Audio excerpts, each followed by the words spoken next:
Good morning, everybody. Happy Friday. We have an amazing show for everybody today. What do we have, Krystal? Yes, we do. This is exciting. David Sirota, He's back. Great friend of the show. He's launched a newsletter. He's already done some incredible reporting. We're going to talk to him. In particular, we want to get his thoughts on Amazon may have lied to Congress about their abuse of power, so we'll talk to him about all of that. We also have a reporter on from NPR who has been all over covering the story about how Bloomberg News quashed an investigation into the wealth of Chinese Communist Party officials and then silenced the Associated Reporters. We're going to talk to him about that. But first off, some new, very interesting polls this morning, Saagar. Well, they know that everybody here knows we love polls. So we see this new one, doesn't particularly surprise us, but spells bad news for Joe Biden. This is about the Latino vote generally. So currently, only 49% of Latino voters say they are ready to support Joe Biden. 10% are undecided or lean towards Biden. 17% towards Donald Trump. 6% say that they are leaning towards Trump. 18%, a full 18%, say they are completely undecided. And wow. I mean, of course, we have to highlight this, Krystal, because this is one of the areas where Bernie Sanders, as we covered on the show so many times with Chuck Rocha and others, is he had a significant hold amongst the Latino community within the Democratic Party in particular. And especially given what we talked about yesterday in terms of the Trump support amongst non-white voters, this is just another it's a strange way to invert the way the demographics work within the electorate, and all of it doesn't look particularly good in this case for Biden. Yeah, and I think that dynamic, Bernie's support among Latinos has been sort of consistently erased. There's been a lot of talk about will his young voters come along, but very little discussion of whether his Latino support, which was overwhelming, especially depending on the region, whether they were going to come along to Joe Biden and whether that might be an enthusiasm issue in the fall as well. And what's important about these two groups, young voters and Latino voters, are some of the least likely to turn out. Mm-hmm. So you have to have a candidate that actually inspires them to get out to the polls. And right now, Joe Biden is lagging on that indicator. I mean, look, we put those numbers up. Donald Trump is not doing well with Latinos in that poll either. Right. Let's put back up the Latino Decisions one. You can see Donald Trump below where he was in 2016 in terms of Latino support. But a lot of soft support, a lot of people still undecided, so there's a lot of room to bake up, and 49% is not nearly where Joe Biden needs to be. Let's go ahead and move on to that Economist YouGov poll that was up on the screen a moment before. We looked at this earlier this week as well, because this shows similarly among Hispanic voters, Biden only getting 49%, and Trump doing quite well here relative compared to his past performance, compared to Mitt Romney's past performance and that of other Republicans at 35%. If he were actually to pull that down on Election Day, that would be a significant improvement for him. Yeah, it certainly would. And that's the most important thing to remember. And as we covered yesterday, the New York Times' Nate Cohn, he has, this interesting new analysis which shows that Joe Biden is gaining amongst older voters. He's losing younger ones, and that Trump in particular has made gains amongst non-white voters. And these things matter for particular states. So this means that, sure, Biden could win Florida, and then Arizona becomes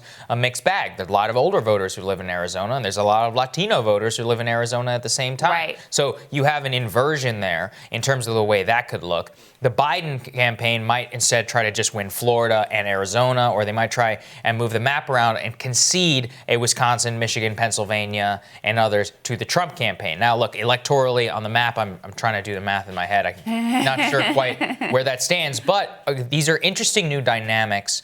They're not necessarily ones that either the Republicans or the Democrats are prepared for. And at the same time, Fox News has excellent polling division. They released their battleground state polling yesterday, not necessarily the same as the CNBC one that we brought you, which shows Biden 50 in Pennsylvania, Trump 42, Biden 49 in Michigan, Trump 41, Florida 46-43.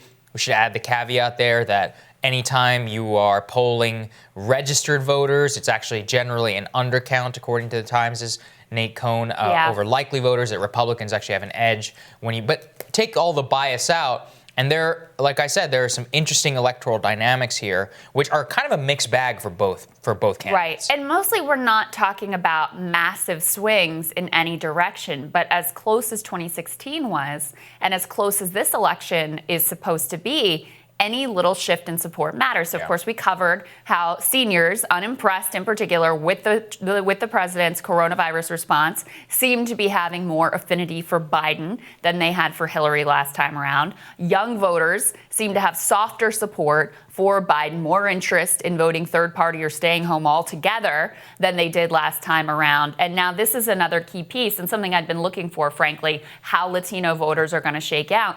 The other word of caution here is that always you have to take national polls with a grain of salt because, as we all know, Hillary Clinton won the popular vote, but she is not president of the United States. So those battleground polls ultimately are more important, and especially when you're talking about a broad demographic group like Latinos, right? Is that support for Joe, is that overwhelmingly in California, right? What does it look like in Florida? What does it look like in Arizona? I mean, all of those different dynamics. This is not one monolithic group, and you would not expect the support to stack up in exactly the same way, depending on what state and what region you're in. Yeah, that's the key point there, right? So, like, if Joe Biden racks up more Latino votes in California and Texas, loses Texas by 2 points instead of by 7 points, and wins California by 15 points instead of by 9, right, it doesn't really matter, right? Because in terms of the right, electoral math, whereas if the Latino vote and then at the same time loses Latino voters in, say, Florida, where Republicans have actually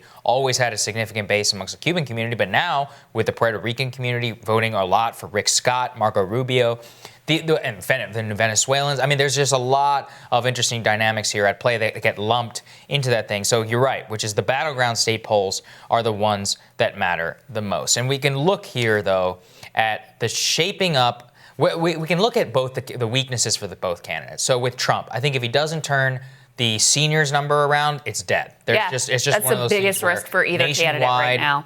Nationwide, you extrapolate that to Florida, and we saw actually what we brought you yesterday, a Quinnipiac, Florida poll, where Trump is underwater with seniors in Florida by a 7-point margin, despite winning that group last time around. You're done. You're not going to win the presidency if you don't back seniors. Of course, a group that votes overwhelmingly in the United States. With Biden, Latino vote is not good. Right? That's not good compared to the Barack Obama, not good in particular compared to the young voters. If he wants to reassemble any part of the Obama coalition, both of those people have to come back into the camp for a 2008 level win. Not even 2008, just to make up enough ground in order to win. It's not as easy as it looks right now. Remember when Hillary Clinton was like, Joe Biden's reassembling my coalition? And we were like, yes, he is. Yes, he is. And that's what it looks like. That is very much what it looks like here, because the other piece is, while, there's been a lot of talk about, Democrats are winning over the suburbs. Well, again, according to that Nate Cohn analysis, that's not really true. There isn't actually much difference among sort of white suburban voters this time around than last time around. There also isn't much difference among white working class voters this time around versus last time around. So even though Joe Biden is supposedly middle class Joe, Scranton, all that stuff, he talks about winning over high school educated and blue collar working class, white working class voters. That doesn't actually appear to be panning out, which is an advantage for Donald Trump in those, previously blue wall states in the industrial Midwest. But I think there's a bigger point here as well that goes beyond this particular election, which is that Democrats have had a lot of arrogance about the demographic trends within this country. Yes. Like, we are inevitably going to win the future. Just look at how progressive these young people are. Yeah. Just look at how progressive these Latinos are. Republicans are destroying themselves by being so aggressive on immigration. All of this sort of conventional wisdom.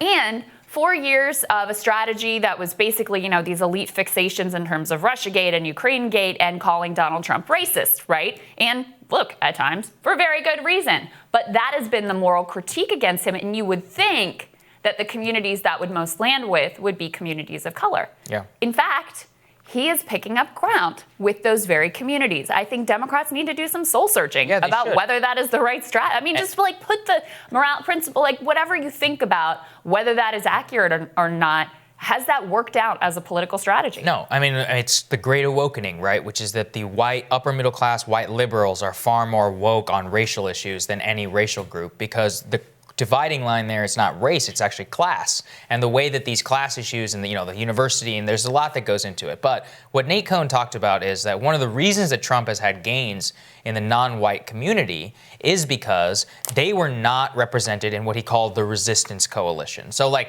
there was the resistance movement, which was over, the women's march, upper middle class, it's a white liberal, white suburban movement. The media is geared towards that demographic in particular. That's the Nancy Pelosi, Mama Bear, indivisible demographic. Black and Latino voters are not represented in that whatsoever, and I think they've noticed that over the last 4 years and are beginning in small. I'm not gonna, we're not gonna overstate this. It's not like Trump is winning them by a majority, but enough are going over that it is a notable trend, and I think that's exactly what it is that Black and Latino voters are sick of, like you used to talk about this all the time, just having rhetoric thrown your way and then not actually seeing representation in terms of policy, but B, just in terms of the fixations that people will pick up on as opposed to the policy and the other fixations, say, on manufacturing or any of the other issues that affect their real lives.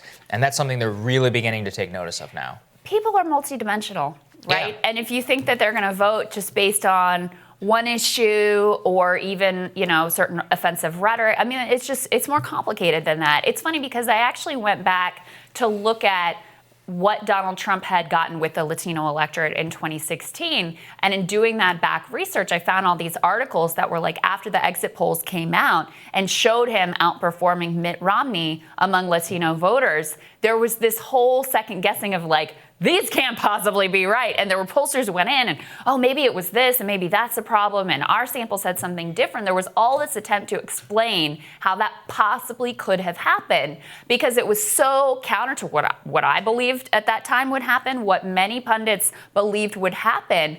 And I don't know that there was ever any attempt to sort of grapple with the reality that you predicted he would get the lowest margin ever with this group. That didn't pan out. He actually improved on the performance. Why? Yeah. Why? What happened there? And because that analysis never actually occurred, now we're in a position where Democrats are underperforming even more with non-white voters, and he's picking up a little bit of support. I mean, again, like you said, let's not overstate the case. Non-white voters still overwhelmingly with the Democratic Party. But again, the arrogance of thinking that this group is just going to be with you lockstep, they're going to show up, that the fact that that guy is bad is going to be enough to turn him out.